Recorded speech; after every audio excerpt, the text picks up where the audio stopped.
promoting dialogue.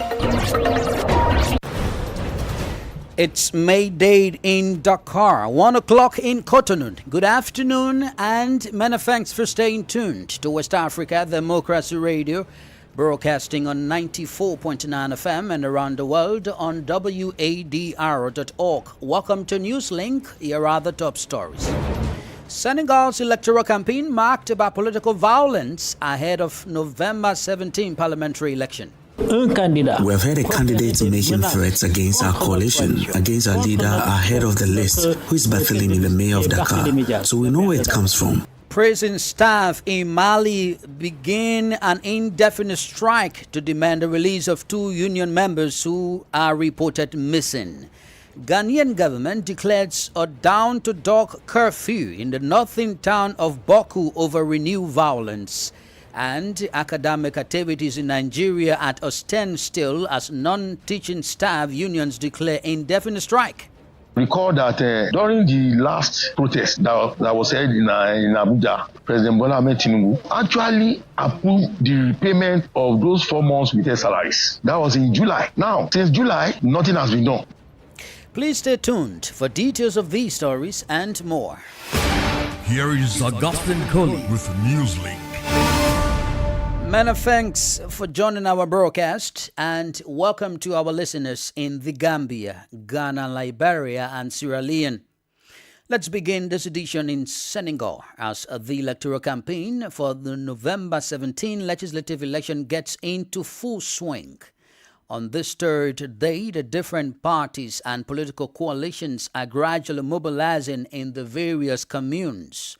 At the headquarters of the Sam Sakadu coalition, led by the mayor of Dakar, Barthelemy Diaz, people are recovering from an attack which took place on the coalition premises on Monday by individuals who have not yet been identified. The political coalition is calling for calm and says it will not give in to what its supporters see as a form of intimidation. Christopher Aticho completes the story. At the Sam Sakadu coalition headquarters, the scars of the attack are still visible after the first floor of the building was ransacked by 15 or so still unidentified individuals who stormed it on Monday morning. The reception room, party t-shirts and caps and administrative documents were set on fire. Ousmane Diallo, who has been in charge of the premises and administrative tasks here for 5 years, is gradually recovering from these events. We have had a candidate making threats against our coalition, against our leader ahead of the list, who is battling in the mayor of Dakar. So we know where it comes from. But now we are not the police, we are not the gendarmerie. We leave it to the police to do their job, and we hope they perform their duties. The coalition hopes that the investigations opened by the Judicial Police and the research session of the Gendarmerie will be successful. In the meantime, Sam Sakadu plans to continue his election campaign while his leaders have called for peace in the run-up to the elections. They have also urged them not to give in to what coalition supporters call intimidation. If we intimidate ourselves, they cannot intimidate us. We were not born yesterday in politics. We are not going to engage in this game because that is what they want. Politics is not about violence. It is about ideas. Since 2021, we have noticed that Senegal has been leaning towards political violence. We believe that once in power, with the arrival of change, this unrest will cease. We must send this page. On this third day of the electoral campaign, the Sam Sakadu coalition procession, led by Mayor Barthelemy Diaz, will resume its tour in the capital Dakar. Christopher Aticho with that report. Let's go to Ghana now, where in response to intensifying violence in the country's upper eastern region town of Boku, the Ministry of the Interior has announced a dusk-to-dawn curfew in the area. The curfew began on October 28, 2024. This lockdown from 6 p.m. to 6 a.m. daily follows a resurgence of deadly clashes in Boku town, known for a long-lasting chieftaincy conflict.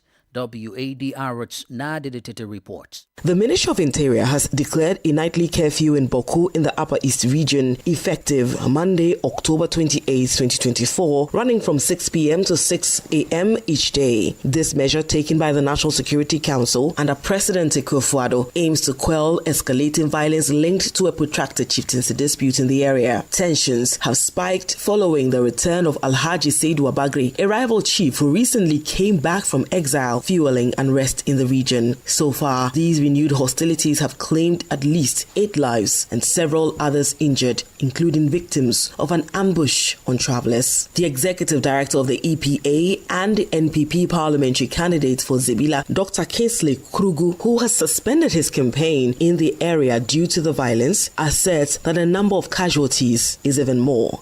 You see, the issue is now into a war situation. So both sides don't want to report, because in war, if you tell how many people you are losing, it means you are losing the battle. So, but I can tell you, in my heart out, the information that gets to me, we have a big problem in our hands. The Ministry of Interior, in a public statement on Monday, emphasized that Abagri's presence poses a serious risk to public peace and security, making the curfew essential for restoring calm. Authorities are urging residents to strictly adhere to the curfew and cooperate with security forces deployed to maintain order. The ministry also warned that anyone found violating the curfew would face legal repercussions. The government's efforts, according to the ministry, are aimed at securing stability in Boku and preventing further escalation of violence. For WADR, Nadide Tete, Accra. Still in Ghana, the U.S. Department of State has announced a visa restriction policy on people allegedly undermining democracy in the country, especially as the December polls approach. The U.S. government said it is committed to supporting and advancing democracy in Ghana and around the world. In a press statement, it says Ghana has achieved 3 decades of democratic elections and the peaceful transfer of power between parties, a record to be proud of and a model to cherish. The U.S. State Department also stated that certain family members of such people may also be subjected to these restrictions. According to the U.S. government, this policy would take effect ahead of Ghana's presidential and parliamentary elections scheduled to take place on December 7, 2024. More stories coming up on West Africa Democracy Radio. Newslink continues.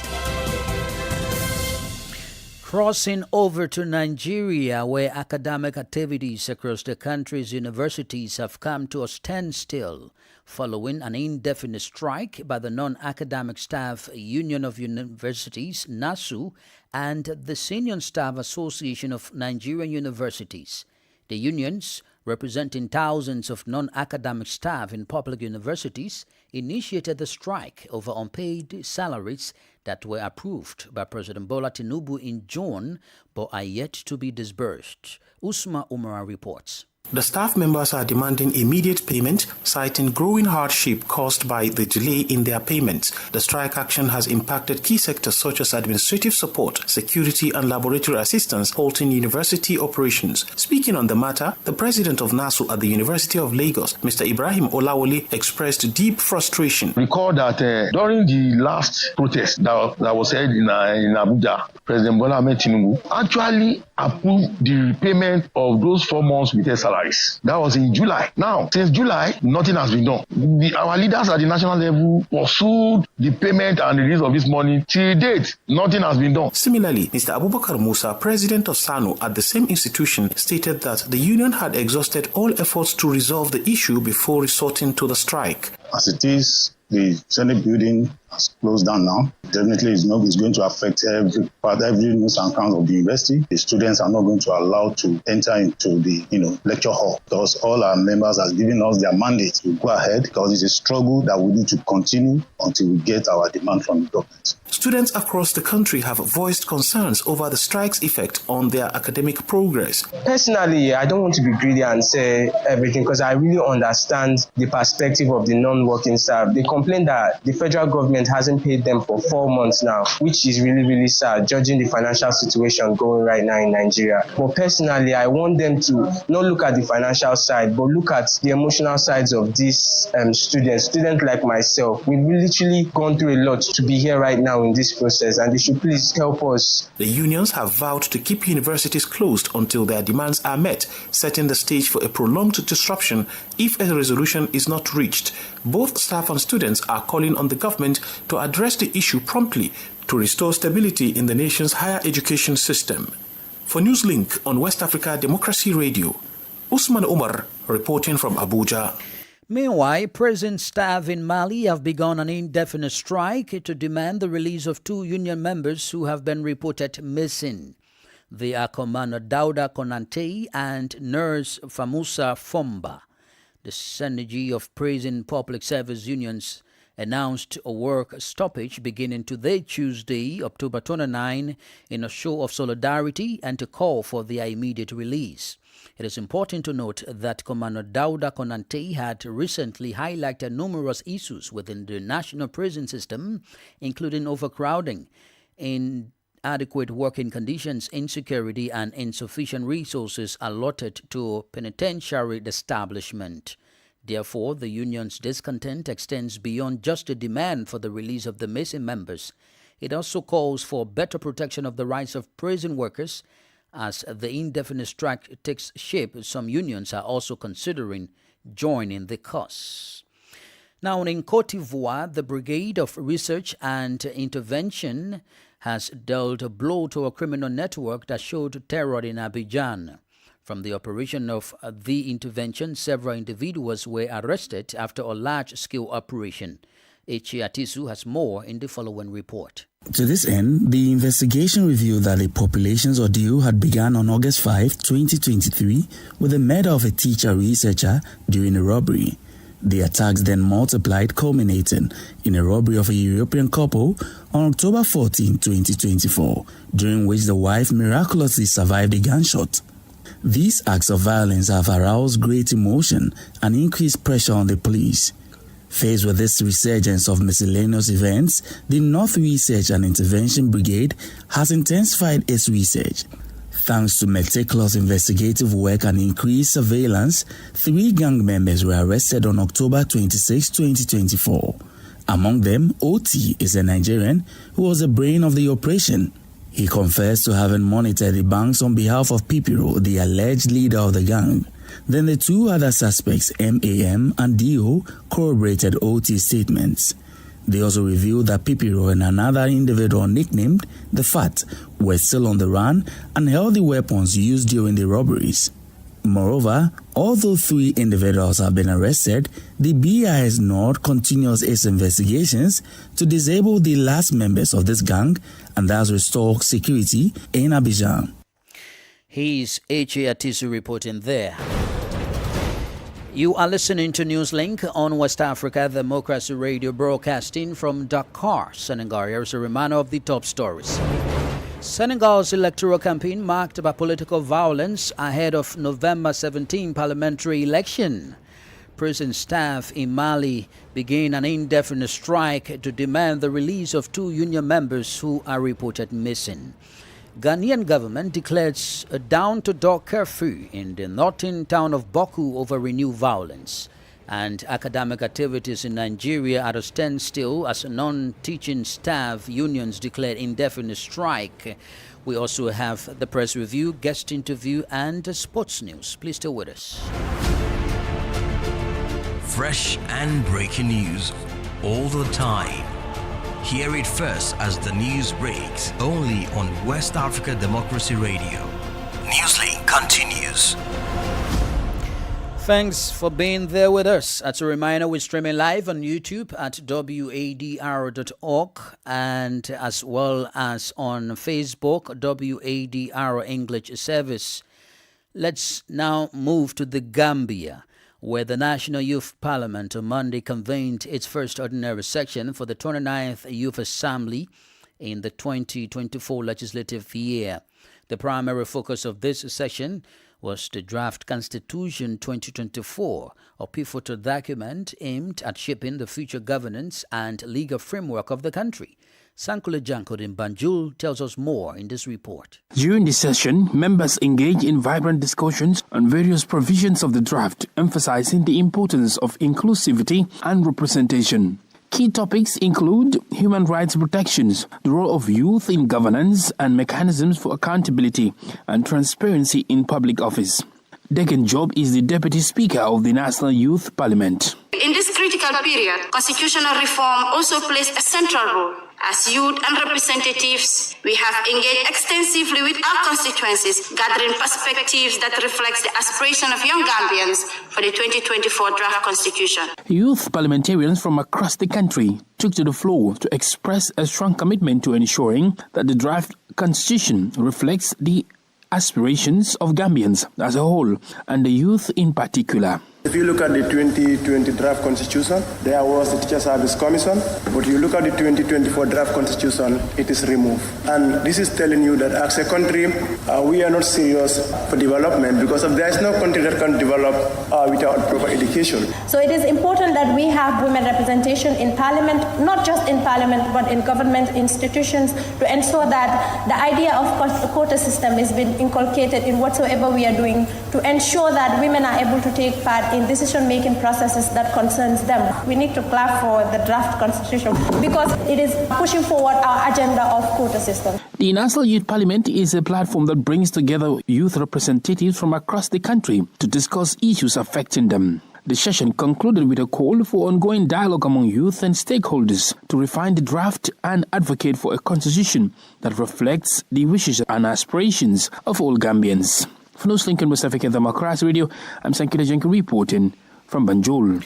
In Liberia, traditional midwives in Mankwe town to the district are calling for an advanced health facility. Their call camps amid the different health conditions that pose threats to pregnant women and children across the country. Grace Joshua in Monrovia reports.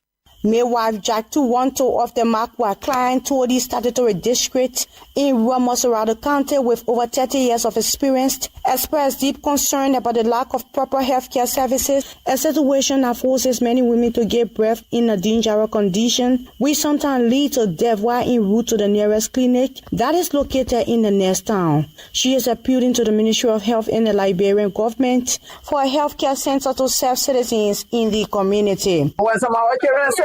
Most of our children, when they are in labor, we have to move them from this clan to another community just for them to be safe. Help us in this community to build us a clinic. The Minister of Health, Dr. Louis Poto, recently speaking at the opening of a 2-day West Africa Health Organization annual review meeting in Mangibi County, acknowledged that significant improvement has been made in maternal and child health, with enhanced access to reproductive health services aimed at reducing teenage pregnancy and women access to medical treatment across the country.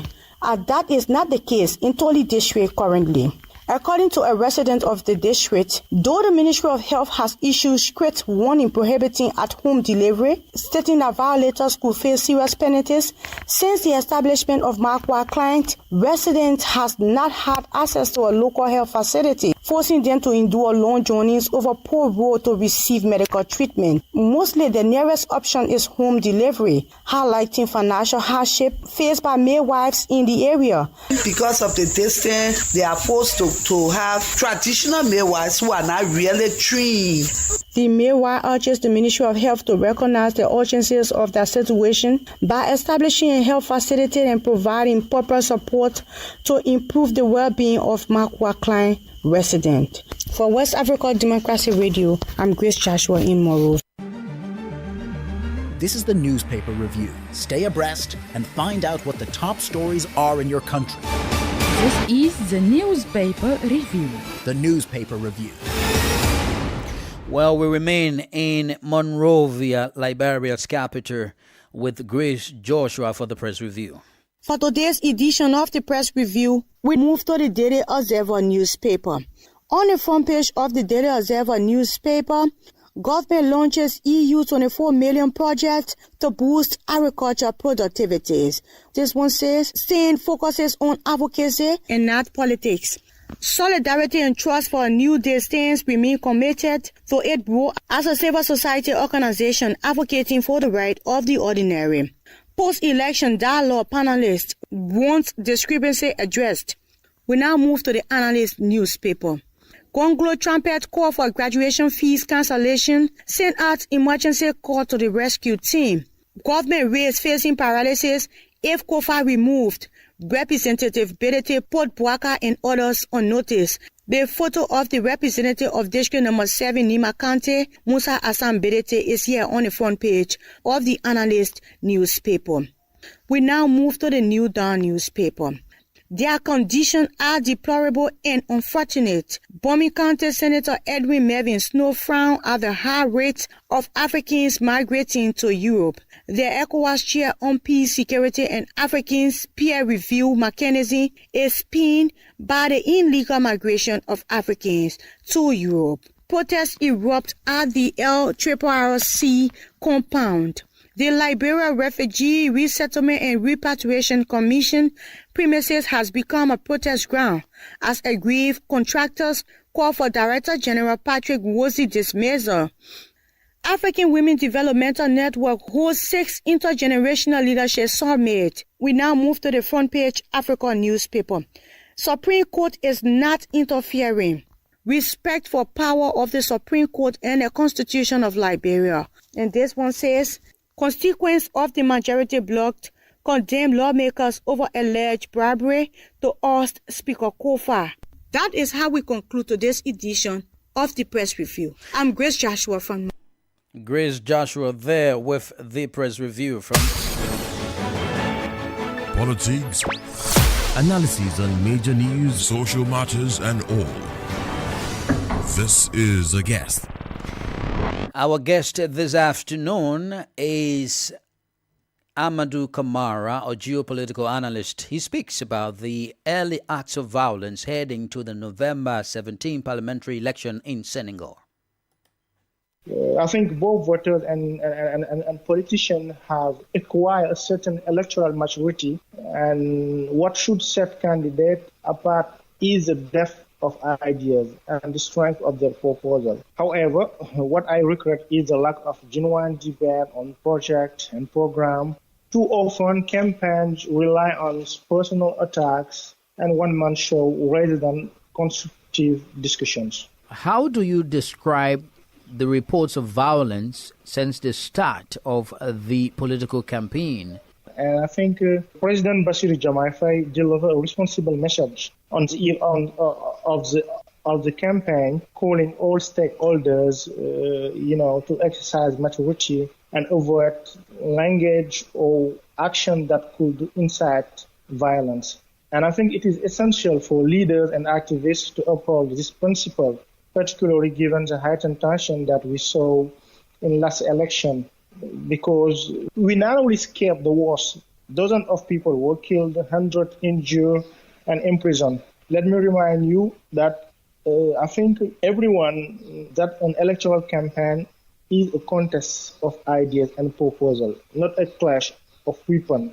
Yes, I'm sorry that today we can see this kind of incident in Dakar, surrounding the headquarters of Tahaou, Senegal, and the inflammatory statement from Abbas Sall, who later apologized. How do these political violence affect the outcome of the November 17 parliamentary election?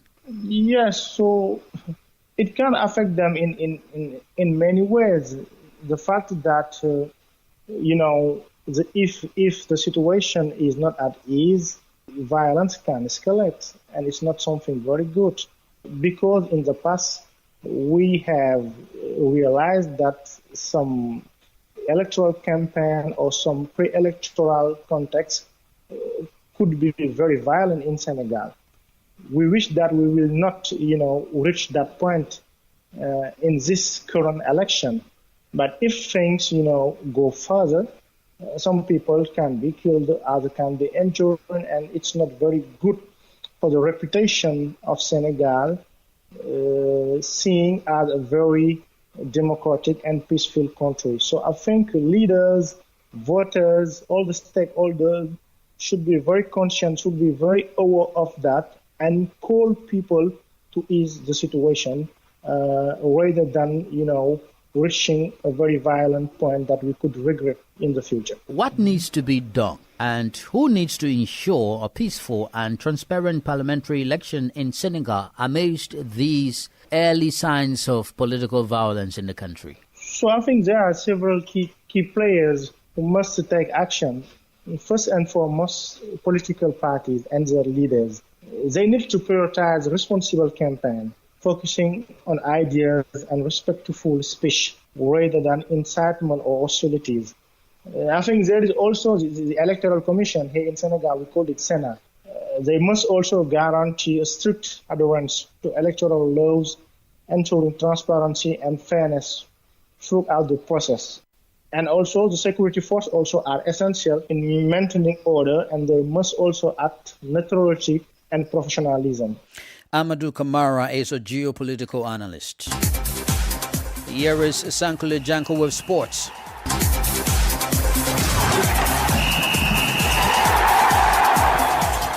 Hello there, a warm welcome and thank you for joining us. Spain and Manchester City midfielder Wadr was crowned the best player in the world after winning the Ballon d'Or awards in France yesterday. In the ceremony that saw Real Madrid boycotted the ceremony when they learned Vinicius Jr. would not win the Ballon d'Or. Manchester City Wadr, out for the rest of the season with a double knee injury, became the first Premier League player to win the award since Cristiano Ronaldo in 2008.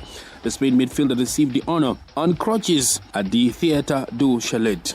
Wadr, 28, helped City to a fourth straight league title this year and was integral member of Spain's European Championship winning side. Wadr has lost only one club game in 18 months. Real Madrid, meanwhile, withdrew their 50-strong delegation just hours before the ceremony after Vinicius Jr., the Brazilian winger, who had been the bookies' favorite for the prize, was reportedly tipped off that he hadn't won. Real won Team of the Year and Carlo Ancelotti was named Men's Coach of the Year, but no one was present to collect the award. Meanwhile, Aita Bonmati clinched the Women's Ballon d'Or. Lamine Yamal walked away with the Copa Trophy and Emi Martinez secured the Yashin Trophy. Harry Kane picked up the Gerd Müller Award for goal scoring and Emma Hayes then won the Women's Coach of the Year. And what was the worst kept secret in football, Wadr pipped the likes of Vinicius and Bellingham to the prestigious prize, much to the ire of the Los Blancos. And that's it for sports. It's back to you. We've come to the end of this edition of Newslink on West Africa Democracy Radio, broadcasting from Dakar, Senegal. Thank you for listening, and many thanks to Mustafa Sek and Mauro Ju for the technical support. I am Augustine Cully. Good afternoon. And many thanks to you for listening to Newslink via Hot 104.3 FM, New